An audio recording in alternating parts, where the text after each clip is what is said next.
Herkese merhaba, kanalıma hoş geldiniz. Bu videomda sizlere yaprak desen atkı tarifini paylaşacağım. Bunu isterseniz böyle aksesuar, fular olarak kullanın. İsterseniz atkı olarak kullanın. Gerçekten çok kullanışlı. Örümü de inanılmaz kolay. Yani bir günde otursanız böyle bir çalışmayı çok rahatlıkla bitirebilirsiniz. Sadece bir yumaktan bu çalışmayı elde ettim. Videoda santim olarak ölçülerini de sizlerle adım adım paylaşıyorum.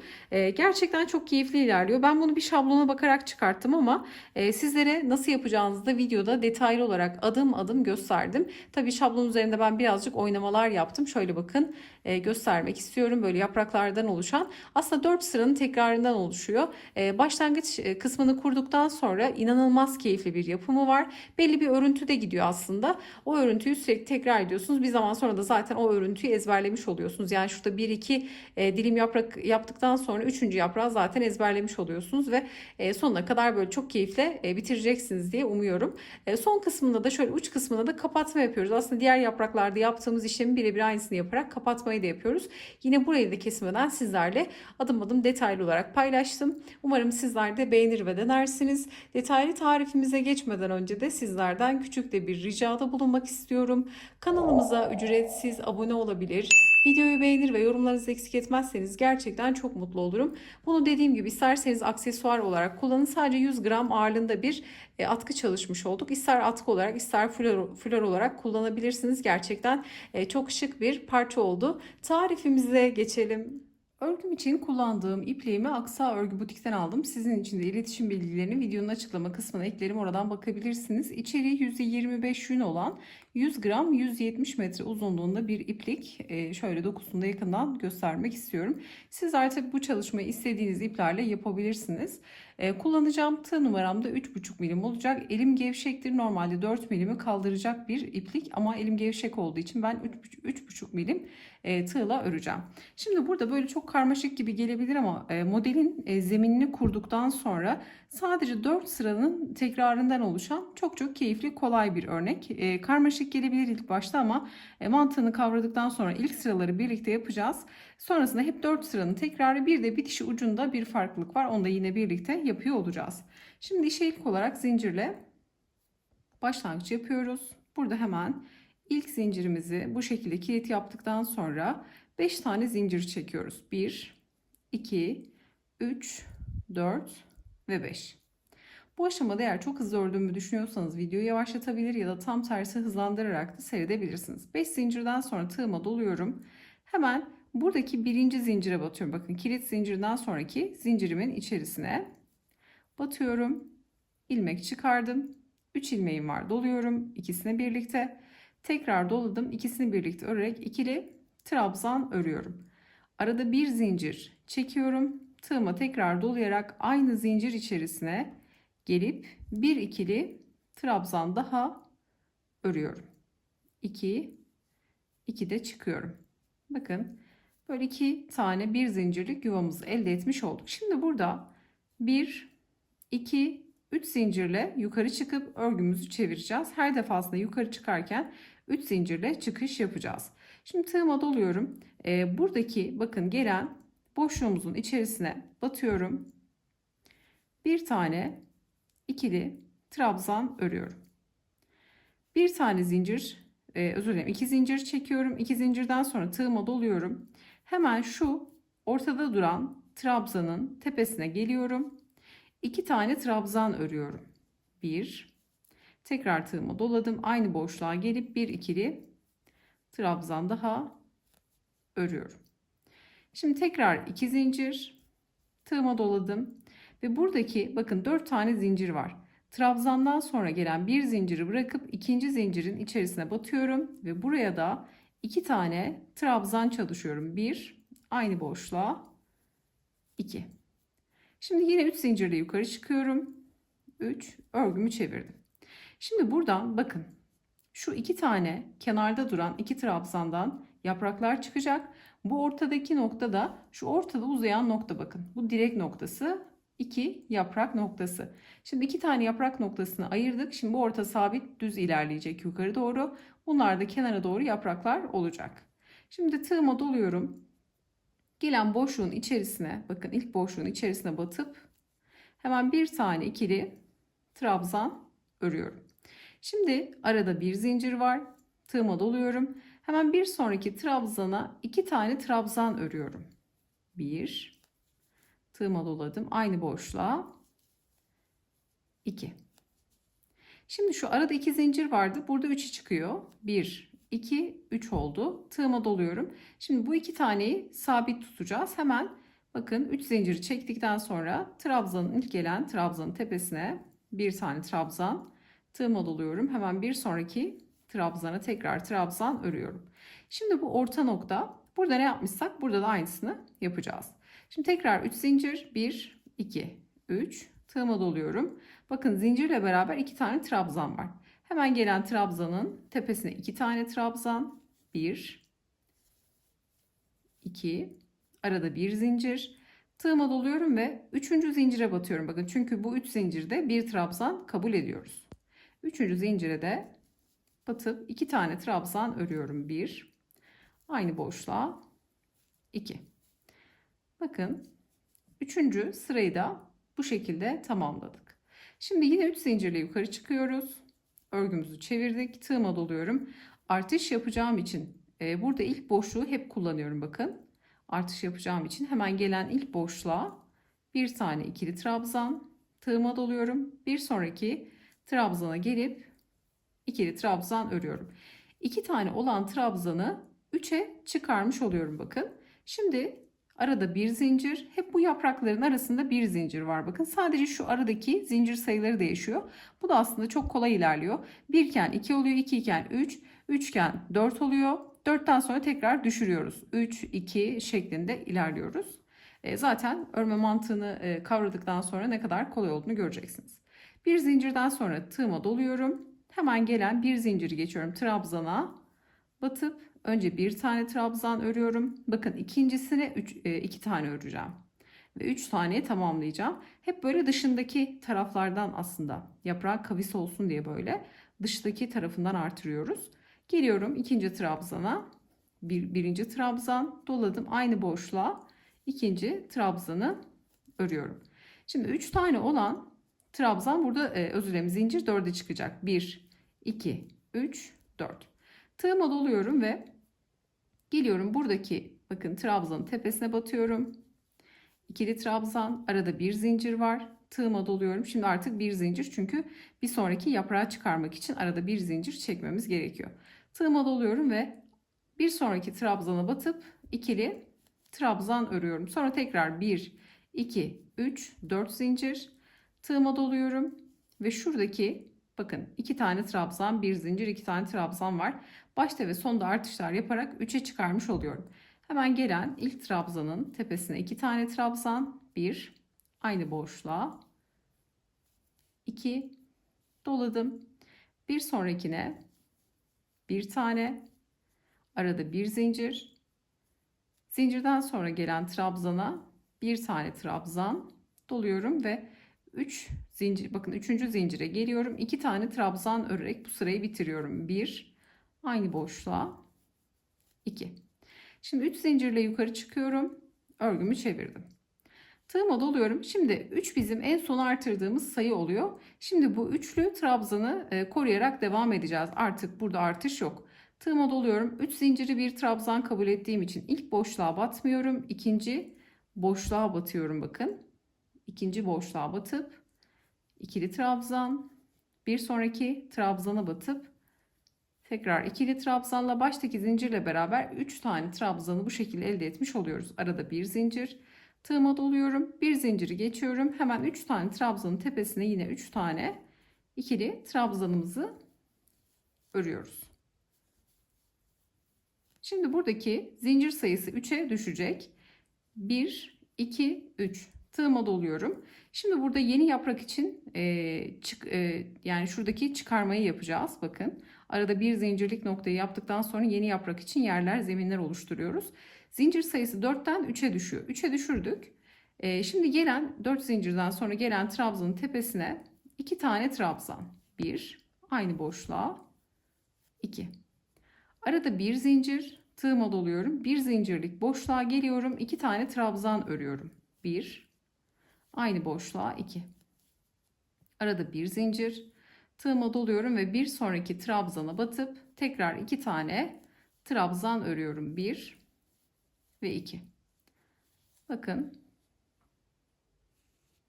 buradan yeni yaprak yerlerimiz ortada sabit kalacak 2 tane trabzan. Yani aslında şu sırayı tekrar etmiş oluyoruz. Şimdi geliyorum. Yine 3 zincir. Tığıma doluyorum. Buradaki 3 tane trabzanın her birinin tepesine yine 3 tane trabzan örüp aradaki bir zincirimizi çekerek buradaki yaprak kısmı tamamlıyoruz. Hemen bir sonrakine 3. trabzan, arada bir zincir, 3 tane trabzan, bunları da yine aynı şekilde örüyoruz. 2, 3. zincire de batıp 3. trabzan. Şimdi tekrar 1, 2, 3 zincir çekip örgümüzü çevirdik. Şimdi yine 3 tane trabzanı artırmayacağız. Burada sabit tutacağız. İlk boşluğu atlıyorum. İkinci boşluğa batarak trabzan, bir sonrakine tekrar aynısı, bir zincir, bir zinciri geçip 3 tane trabzanın üzerine yine 3 tane ikili trabzan örüyorum. Bu aslında takip edilmesi gereken bir örnek. Bakın hiç kesmeden ilerliyoruz. Şimdi burada artık bakın şu yeni yapraklı kısımları çıkartacağız. 3 zincir çekmiştik. Şimdi 2'ye düştü. 2 zincir çekip buradaki bakın 2 tane trabzan üzerinden yeni yaprağı çıkartacağız. 2 zincir, 3 zinciri geçiyorum. İlk trabzanın tepesine gelip önce 2 tane trabzan örüyorum. Arada bir zincir, tığıma doladım ve bir sonraki trabzanın tepesine batıp tekrar 2 tane trabzan örüyorum. 2 trabzan, bir zincir, 2 trabzan ördük. Şimdi burada bir zincir çekiyorduk aralarda. Şimdi 2 zincir olacak. 2 zincir, tığıma doluyorum ve buradaki gelen ortada 2 tane duran trabzanın tepelerine birer tane trabzan örüyorum. 1 ve 2. Bu sabit kalan noktamız bakın. Buradaki yaprağı açtık. Şimdi bunu açacağız. Yine 2 zincir, tığıma doluyorum ve burada hemen gelen ilk trabzanın tepesine 2 tane trabzan, arada bir zincir, hemen bir sonraki trabzana batıp tekrar 2 tane trabzanımı örüyorum. Bakın orta kısımda yeni yapraklar, ortada sabit duran ikili direk noktasını görüyorsunuz. Şimdi tekrar 2 zincir, tığıma doluyorum ve buradaki gelen trabzanın tepesine batıp 3 tane yan yana trabzan örüyorum. Arada bir zincir, hemen kalan sondaki 3 tane trabzan grubunu örüyorum. Şimdi burada bakın 3 tane ördüğümüz trabzandan 3 sıra olacak. 3 sıradan sonra eksiltmeye başlayacağız. Hemen 1, 2, 3 zincir örgümü çeviriyorum. Şimdi yaprağımızı kenarda kontrol ettiğimiz zaman şunu şöyle kenara alacağım. Çok kafa karıştırsın istemiyorum. Burada bakın 1, 2, 3 sıra ördük. Üçlü trabzan grubu artış yaptığımız noktayla beraber 1, 2, 3 sıra olduktan sonra yaprak ucunu kapatmaya geçiyoruz. Bu aklımızda kalsın. Bu işimize çok yarayacak. Şu üçlü sırayı gördükten sonra yaprağın ucunu kapatıyoruz. Tığıma doluyorum. Şimdi 3 zincir olduğu için ilk boşluğu atlıyorum. Bir sonraki boşluğa batıp ilmek çıkarttım. Doluyorum. İlk 2 ilmeği örüyorum. Diğer ilmeği bekletiyorum. Doluyorum. Bir sonraki trabzana batıp ilmek çıkarttım. Doladım. İlk 2 ilmeği ördüm. Şimdi 3 ilmek kaldı. Doluyorum. Üçünü tek seferde topluyorum. Baştaki 3 zincir bakın olduğu için bunu bu şekilde yaptık. Şimdi aradaki bir zinciri çekmiyoruz azaltma yaptığımız için. Tığıma doluyorum ve bir zinciri geçip ilk gelen trabzanı önce bir tane trabzan örüyorum. Tığıma doladım. Sondaki 2 trabzanı azaltıyoruz. Bakın 2'yi 1'e düşürmüş oluyoruz. Batıyorum sıradaki boşluğuma. Doladım. İlk 2 ilmeği ördüm. 2 ilmeği beklettim. Bakın trabzanı kapatmıyorum. Doladım. Bir sonraki boşluğa battım. Tekrar ilmek çıkartıp İlk 2 ilmeği örüp 3 ilmeği şimdi tek seferde topladım. Şimdi şu arada 2 zincir vardı. Artık burayı 3'e çıkartacağız. 2 zincirden sonra tekrar 3'e çıkacak. 1, 2, 3. Tığıma doluyorum. Şimdi buradaki yaprağı çalışacağız. Bakın 2 trabzan. Aslında şuradaki yaptığımız işlemi tekrar ediyoruz. 2'yi 3'e çıkaracağız. Burada da aynı işlemi tekrar edeceğiz. Şimdi doladım. Birinci trabzana önce 2 tane trabzan. İkinci trabzana bir tane trabzan. Trabzan sayısını bakın 3'e çıkardık. Arada bir zincir hep sabit. Tığıma doluyorum ve bir sonraki trabzana önce bir tane trabzan örüyorum. İkinci trabzana iki tane trabzan örüyorum bakın. Sonlarda oluyor. İçlerde artış yok. Hemen sondakine yani ikinci trabzana da iki tane trabzan örüyorum. Şöyle durup durup özellikle göstermek istiyorum ki hiç karışıklık olmasın. Şimdi burada bakın iki zincir çekmiştik. Buradaki zincir sayımızı şimdi 3'e çıkartıyoruz. 2, 3. Tığıma doladım. Ortada iki tane trabzan sabit. Hemen geliyorum. Birincisine bir trabzan doladım. İkincisine bir trabzan daha örerek iki tane trabzanı yan yana örüyorum. 4 zincir çekip arada bir zincir çektiğimiz nokta bakın şu kısım 4 zinciri çektiğimizde artık bir zincirlik noktayı yapacağız. Dediğim gibi bu sıra 1, 2, 3, 4 sıra hep kendini tekrar edecek. 3'ten sonra 4 gelecek. Şimdi ördüğümüzde daha rahat kavrayacaksınız. 1, 2, 3 zincir. Şimdi buradaki yaprağı, buradaki yaptığım işlemi birebir aynen sıra sonuna kadar tekrar ediyorum. Geliyorum hemen ilk trabzana 2 tane trabzan. Doladım. Bir sonrakine bir tane trabzan. Arada bir zincir sabit. Bir sonraki trabzana bir trabzan. Sondakine iki tane trabzan örerek trabzan sayımı 3'e çıkarmış oluyorum. Bakın buradaki yaprağı da aynı şekilde ördük.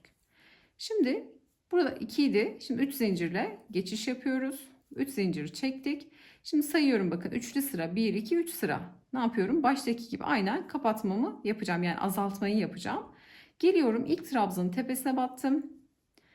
İlmek çıkarıp ilk 2 ilmeği ördüm. Tığıma doluyorum. Bir sonraki trabzan boşluğuna batıp ilmek çıkarttım. Yine ilk 2 ilmeği ördüm. 3 ilmeği tek seferde topladım. Tığıma doluyorum. Buradaki trabzana bir tane trabzan örüyorum bakın. Yani başta artırmalar yapmıştık. Yine başta ve sonda azaltmalar yaparak bu ucu kapatıyoruz. Ortada bir trabzan, artık zincir yok eksilttiğimiz için tığıma direkt doluyorum. Zincirden sonraki trabzana batıp bir tane ikili trabzan örüyorum. Bakın iki tane yan yana trabzan oluyor. Tığıma doladım. Bir sonraki boşluğa son iki tane boşluk kaldı. Zincirle birlikte batıyorum. İlk iki ilmeği örüyorum. Doluyorum. Üçüncü zincire de batıp ilmek çıkartıp ilk iki ilmeği ördüm. 3 ilmeği tek seferde topladım. Şimdi 1, 2, 3 zincir çekip örgümü çevirdim. Tığıma doluyorum.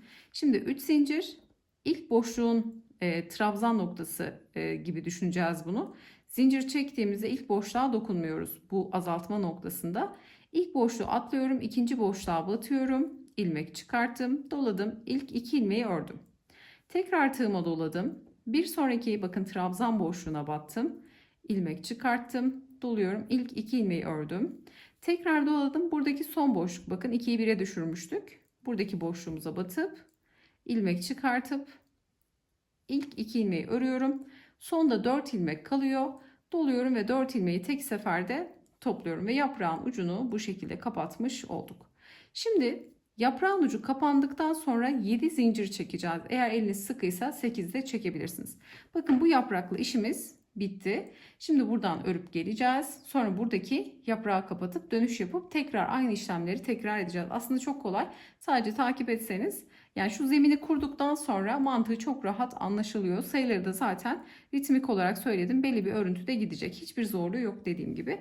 Şimdi yaprağın ucunu kapattıktan sonra her zaman 7 zincir. 1, 2, 3, 4, 5, 6, 7. Tığıma doluyorum. Şimdi artık bu yaprağı kapattım. Buradaki yaprakları örüp kapatarak yeni yapraklar çıkartarak devam edeceğim. Tığıma doladım. Burayla artık bir işim kalmadı. 3 tane trabzan var. 3 tane trabzan 3 sıra olana kadar devam ettiriyorduk. Hemen 3 tane gelen trabzanın tepelerine birer tane trabzan örüp 3 tane trabzanı yan yana örüyorum. Arada bir zincir. Bir sonraki üçlü grubu örüyorum. 1, 2 ve 3. Şimdi ne yapmıştık? Hatırlayalım. Bakın şu zemini kurarken, şu üçlü grubu örerken arada bir zincir vardı. Bir sonraki sıra 2 zincir, bir sonraki sıra 3 zincir. Şimdi 4 zincir. 4 zincir çekeceğim zaman arada bir zincir çekeceğim. Şu direk noktasında yeni yeri hazırlayacağım yani. Hemen 1, 2, 3, 4. Tığıma doluyorum. 4 zincirden sonra ilk gelen trabzana batıp bir tane trabzan. Şimdi 4 zincirlik noktada arada bir zincir var. tığıma doladım. Yani bu şekilde kafanıza kodlayabilirsiniz. Yani şablona vesaire hiç gerek yok. Yine ekran fotoğrafı alabilmeniz için sabit tutup en son göstereceğim. Eğer bu şekilde takip etmek size zor gelirse ekran görüntüsü alarak da devam edebilirsiniz ama sayıları söylemek burada önemli. Bir zincirden sonra tığıma doluyorum ve bir sonraki trabzana batıp ikili trabzan örüyorum. Şimdi buradaki yaptığım işim burada da tekrar edeceğiz. Ama dönüşler önemli. 1, 2, 3, 4 zincir. Tığıma doluyorum. Buradaki üçlü grubu, gelen ilk üçlü grubu örüyorum. 1, 2, 3. Arada bir zincir sabit. Tekrar bir sonraki üçlü grubu örüyorum. Şimdi buradaki yaprağı kapatacağız. Burada en son 2 zincir çekmiştik yanlış hatırlamıyorsam. Hemen şöyle kontrol edeceğim. Şuraya bakalım. 3 zincir çekmişiz. Şimdi 2 zincir çekip bakın 1 2 3 zincir var. 2 zincir çektim. Tığıma doluyorum ve şimdi buradaki yaprağı kapatıyorum. Gelen ilk boşluk, bakın ilk boşluğa batıyorum. İlmek çıkarttım. İlk 2 ilmeği ördüm. Tığıma doluyorum. Bir sonraki boşluğa batıyorum. Tekrar ilmek çıkarttım. İlk 2 ilmeği ördüm. Doluyorum. Bir sonraki boşluğa batıyorum. Bakın şu azalttığımız nokta. İlk 2 ilmeği ördüm. Şimdi buradaki 3. zinciri de mutlaka batacağız. Çünkü burada bunu trabzan kabul ediyoruz. 3. zincire de batıp ilmek çıkarttım. İlk 2 ilmeği ördüm. Bakın 2, 4, 5 ilmek oldu. Burada zincir olduğu için bu şekilde. Şimdi doluyorum. Hepsini tek seferde topladıktan sonra 7 zincir çekip dönüş sağlayacağız. Bakın buradaki gibi. Hemen 1, 2, 3, 4, 5, 6, 7 zincir örgümü çevirdim. Bakın iki ucu da kapatmış olduk. Şimdi 7 zincirle dönüş yapıp aynı işlemleri yani şu 4 sıranın tekrarını yaparak örgümüzü büyütmüş olacağız. Gerçekten çok keyifli, çok kolay. Hiçbir zorluğu yok. Dediğim gibi kurulumunu da zaten birlikte yaptık. Şimdi buradaki şu geçiş önemliydi. Şimdi 7 zincirden sonra tığıma doluyorum. Hemen ilk gelen bakın trabzan boşluğuna batıyorum. Buradaki üçlü grubu örüyorum. Çünkü üçlü sıram 1 2 sıra. Şimdi bu üçüncü sıram. 2 3. Arada bir zincir. Bir sonraki üçlü grubu örüyorum. Bakın buradaki yaprak ilerliyor. Şimdi burada 4 zincir vardı. 4 zincirden sonra 3'e düşüyoruz. 3 2 şeklinde ilerliyor. 2'den sonra şu aralarda bir zincir var. 1'den sonra 2, 2'den sonra 3, 3'ten sonra 4, 4'ten sonra tekrar 3, 2, 1 şeklinde devam ediyor. Yani 1, 2, 3, 4. Sonra 4'ten sonra 3, 2, 1 şeklinde şu aradaki zincir sayımız olacak. Şimdi 3 zincir 1, 2, 3 tığıma doluyorum. Şimdi buradan şuradaki yaptığımız işlemi tekrar edeceğiz. Bakın şu üçlü grubu yapacağız. 2, 2, 2 olan. 3 zincirden sonra tığıma doluyorum. İlk trabzana 2 tane trabzan örüyorum. 1, 2, arada bir zincir. Tığıma doluyorum ve bir zincirlik boşluğa gelip 2 tane trabzan. Tekrar bir zincir. Bir sonraki trabzana 2 tane trabzan örüyorum. Sonra 1, 2, 3 zincir. Şimdi buradaki üçlü trabzan gruplarını örüyorum yan yana. Arada bir zincir var. Bakın buralar artık biraz hızlı geçiyorum. Çünkü bu kısımları zaten bir alt sırada ördük. Tamamen aynısı. Tekrar 1, 2, 3 zincir. Şimdi bakın burada üçlü gruptan 1, 2, 3 sıra ördük.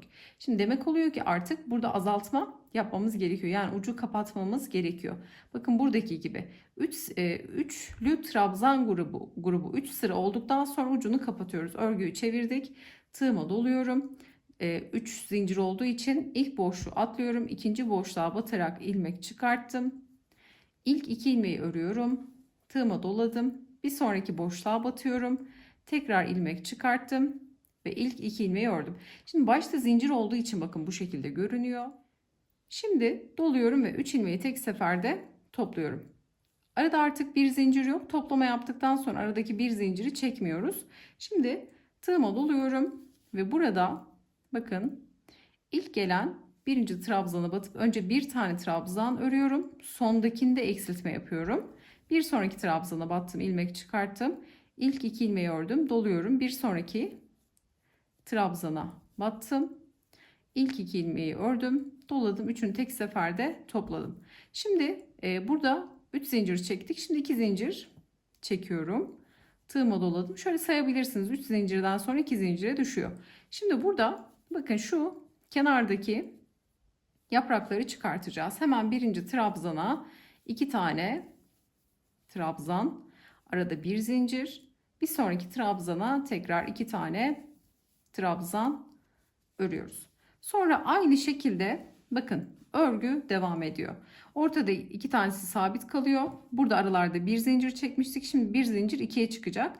Yani şu sırayı tekrar ediyoruz. Bakın bu zemini kurduk. Bundan sonrası tarif etmeye gerek yok. Şöyle özellikle açarak elimde tutacağım ki ekran fotoğrafı alabilirsiniz. Bundan sonra tamamen aynı ilerliyor. Bakın hangi sırayı yapıyoruz? Şimdi yaptığımız sıra şu. Bakın 2 trabzan, bir zincir, 2 trabzan. Sonra aşağıda bir zincir olduğu için buraya 2 zincir yapıyoruz. 2 tane yan yana trabzan örüyoruz. Tekrar 2 zincir. Bir sonraki yaprağın yerini hazırlıyoruz. Buradaki yaprağın yerini hazırladıktan sonra bakın burada 3 tane trabzan grubumuz var. Burada azaltma yapmıştık. Buradaki işlemi tekrar edeceğiz bu yaprakta da. Bu yaprakta ne yapmışsak bir üst sıradaki yaprakta da aynısını yapacağız. Buradan yeni yapraklar çıkarken bu yaprağı kapatıyoruz. Yeni yapraklar açarken yaprakların ucunu kapatıyoruz. Bunu da kapattıktan sonra bakın şu şekilde kapattıktan sonra iki taraflı kapatmayı gösterdim. 7 zincir çekiyoruz. 7 zincirden sonra tekrar örgümüze dönüp aynı işlemleri devam ederek yeni yapraklar çıkarıp kenardaki yaprakları büyüterek bunlar büyüdükçe yani şu kısım 1 2 3 sıra olduktan sonra buradaki kapatmayı yapıyoruz. En sonunda bir uçta yani son 2 sıra kapatma oluyor yaprağın. Buradaki kapatmayı da yapıp 7 zincir çekip aynı işlemlere tekrar ediyoruz. Şöyle özellikle göstermek istiyorum bakın. Umarım açıklayıcı olmuştur. Şimdi büyük parçada görelim. Bakın size tarif etmiş olduğum gibi şu üçlüyü bakın baz alalım. 1 2 üçlü. Yeni yaprağın çıktığı nokta. Bu birinci sıra 2 3 4. Sonra tekrar üçlü geliyor. 1 2 3 4.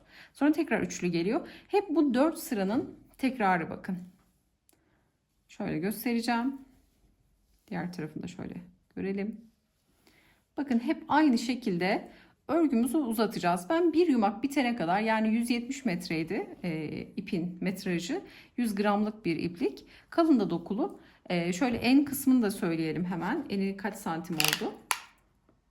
Bakın 14 santim. Örgümüzün eni 14 santim.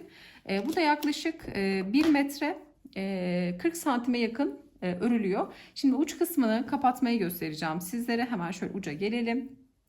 Bakın burada ne yapıyoruz? Hemen burada sıralarımızı ördük. Hemen şu ucu birlikte örelim. Bakın burada uç kısmı kapatırken en son sıramız 4 zincirlik olan nokta. Şimdi 4 zincirlik olan aradaki kısmı ördük. Şimdi bir sonraki sıradayız. Yani şu 4 zincir trabzan arada bir zincir çektik. Tekrar trabzan 4 zincirli sırayı bitirdik. Şimdi dönüşümüzü aynen sağladık. Üçlü grubu ördük. Arada bir zincir 3 trabzan. Şimdi buradan ne yapıyorduk?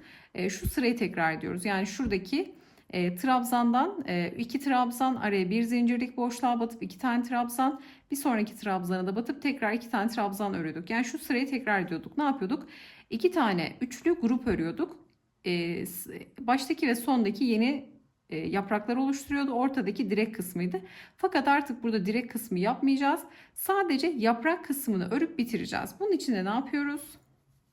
En son 4 zincirde 3 zincire düşüyoruz. Tığıma doluyorum. Hemen gelen ilk trabzanın tepesine 2 tane trabzan. Arada bir zincir. Tığıma doluyorum. Bir zinciri geçip bir sonraki trabzana tekrar 2 tane trabzan örüyorum. Bakın yaprağı teke düşürdüm. Burada yeni yaprak çıkartmıyorum. Artık burayı bir yaprakla bitiriyorum. Aslında elinize aldığınız zaman mantığı çok keyifli, kolay.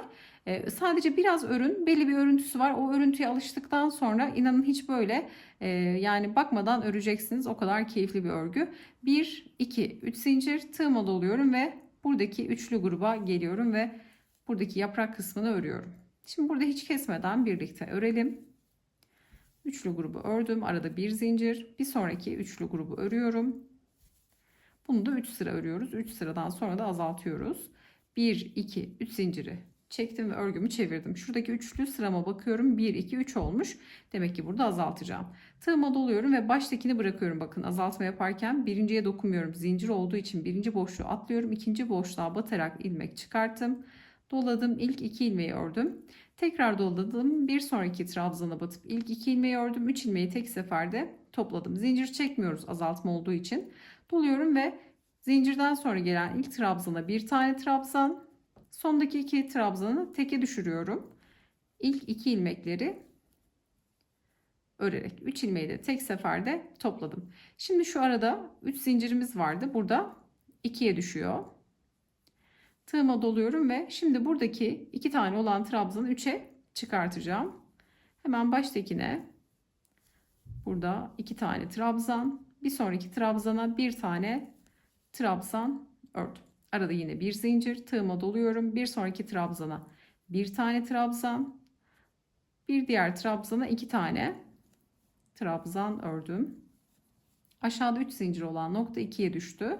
Kasarsa 3 de çekebilirsiniz. Tığıma doluyorum ve şimdi burada saydığım zaman 1, 2, 3 tane üçlü grubu örmüşüm 3 sıra. Hemen azaltmayı yapıyorum. Zincirden sonra tığıma doluyorum. İlk boşluğa geliyorum. İlk 2 ilmeği ördüm. Tığıma doluyorum. Bir sonraki boşluğa battım. Yine ilk 2 ilmeği ördüm. 3 ilmeği tek seferde topladım. Tığıma doluyorum. Bir sonraki trabzana bir tane trabzan örüyorum. Tığıma doluyorum. Bakın arada zincir yok. Burada azaltma yaptığımız için zinciri geçiyorum. Gelen ilk trabzana batıp burada şimdi bir tane ikili trabzan. Tığıma doluyorum. Sondaki zincirle beraber trabzanı azaltıyorum. 2'den 1'e düşürüyorum. İlk 2'yi ördüm. Doladım. 3 zincire batıyorum. 3. zincire. İlmek çıkarıp ilk 2 ilmeği ördüm. Doluyorum. Üçünü tek seferde topluyorum. Şurada da kafanız karışmasın. Bakın başta ve sonda azaltıyoruz. Ortada 2 tane trabzanı sabit örüyoruz. Aradaki zinciri de çekmiyoruz. Şimdi 1, 2, 3 zincir. Örgümüzü şöyle çevirelim. Tığıma doluyorum. Bakın ilk boşluk zincirin olduğu için buna dokunmuyorum. Bir sonraki boşluğa batıp ilk 2 ilmeği ördüm. Tığıma doladım. Bir sonraki boşluğa battım. İlk 2 ilmeği ördüm. Tığıma doladım ve bir sonraki artık son boşluk batıp ilk 2 ilmeği ördüm. Şimdi burada 3 tane batış yaptık. Baştaki zincirli nokta olduğu için böyle 4 ilmek oluyor. Sonda 5 ilmek oluyor. Diğer yaprakta 5 ilmek oluyor. Şimdi 4 ilmeği tek seferde topladım. 1, 2, 3, 4, 5, 6 ve 7. 7 zinciri çektikten sonra tığıma doluyorum. Hemen geliyorum buradaki üçlü gruba. Hemen 3 tane trabzanımı örüyorum. 1, 2 ve 3. Arada yine bir zincir. Tığıma doladım. Bir zinciri geçtim. Diğer üçlü grubu örüyorum. Şimdi burada 2 zincirde şimdi 3'e çıkartıyorum. 3 ve buradaki yaprağı kapatıyorum. Hemen ilk gelen boşluğa batıp ilmeği çıkarttım. İlk 2 ilmeği ördüm. Tığıma doladım. Bir sonraki boşluğa battım. İlk 2 ilmeği ördüm. Tığıma doladım. Bir sonraki boşluğa battım. Yine ilk 2 ilmeği ördüm. Şimdi 4 ilmek var. Fakat burada 3 zincir var. Bu zinciri atlamıyoruz. 3. zincire de batıp yine ilk 2 ilmeği örerek şimdi 5 ilmek oluyor bakın. Doluyorum. 5'ini tek seferde topladım. Şimdi burada 1, 2, 3, 4, 5, 6, 7 zincir çekip örgümü şöyle çevirdim. Şimdi bakın artık buradaki yaprağı kapatıyoruz. Tığıma doluyorum. Buradaki üçlü grubu örüyorum hemen. Şimdi son bir yaprak kaldı. 3 tane trabzan ördüm. Bir zincir. Bir sonraki üçlü grubu örüyorum. 3 tane trabzanı ördükten sonra bakın 7 zincir. Burada artık yaprak kapandı. Şimdi artık bunu kapatarak bitireceğiz. 1, 2, 3 sıra ördük. Şimdi bir sonraki sıra artık kapatma. 3 zincir çekip örgümü çevirdim. Tığıma doluyorum. Hemen ilk boşluğa değil ikinci boşluğa battım. İlk 2 ilmeği topladım. Bir sonrakine batıp tekrar ilk 2 ilmeği topladım. Üçünü tek seferde topladık. Tekrar tığıma doluyorum. Arada zincir yok. Bir sonraki trabzana bir tane trabzan. Sondaki 2 trabzanı teke düşürüyorum. İlk 2 ilmekleri örerek üçünü tek seferde topladım. Bakın yaprağı azaltıyoruz. Aslında biraz hızlı örüyorum ama şuradaki yaptığım işlemin birebir aynısı. 1, 2, 3 zincir örgümü çevirdim. Bu artık son sıram. Tığıma doluyorum. İlk boşluğu atladım. İkinci boşluğa battım. İlk 2 ilmeği ördüm. Tığıma doladım. Bir sonraki boşluğa battım. İlk 2 ilmeği ördüm. Tığıma doluyorum. Üçüncü zincire de batıp ilk 2 ilmeği ördükten sonra 4 ilmeği tek seferde topluyorum. Bir tane de zincir çekip ipimi 10 santim kadar, 5-10 santim kadar kesip kilit yapıyorum. Bakın, yaprağın ucunu da bu şekilde bitirmiş olduk. Şimdi bu ip için söylüyorum. Tabii daha farklı iplerle çalışırsanız bilemeyeceğim ama bu ütü isteyen bir iplik. Şimdi buna güzel bir buhar vereceğiz. Buhar verdikten sonra örgü kendini bırakıyor. Bakın şimdi ördüğümüz yer biraz böyle toplamış gibi. Mutlaka ütü istiyor bu iplik. Ütülendikten sonra daha döküm döküm bir doku elde etmiş oluyoruz. Şimdi bitmiş halde de hemen ölçüsünü söyleyeceğim sizlere. Hemen şu uç kısmındaki kısa ipleri gizleyelim. Hafif de bir buhar verip gelelim. Örgümüzü en son buharını vererek tamamladık. Buhar verdikten sonra birazcık daha böyle kendini bıraktı. Toplam uzunluğu 1 metre 50 santim oldu. Bir yumaktan bu ölçüyü elde etmiş oldum. Yani bir atkı boyunda oldu diyebiliriz. Hem atkı gibi de kullanabilirsiniz. Böyle güzel bir aksesuar hazırlamış olduk. Tarifimiz de bu şekildeydi. Umarım açıklayıcı olmuştur. Yapacak olanlara kolaylıklar diliyorum. Videomuzu beğenmeyi, yorum bırakmayı, kanalımıza abone olmayı unutmayın. Bir sonraki videoda görüşünceye dek hoşça kalın.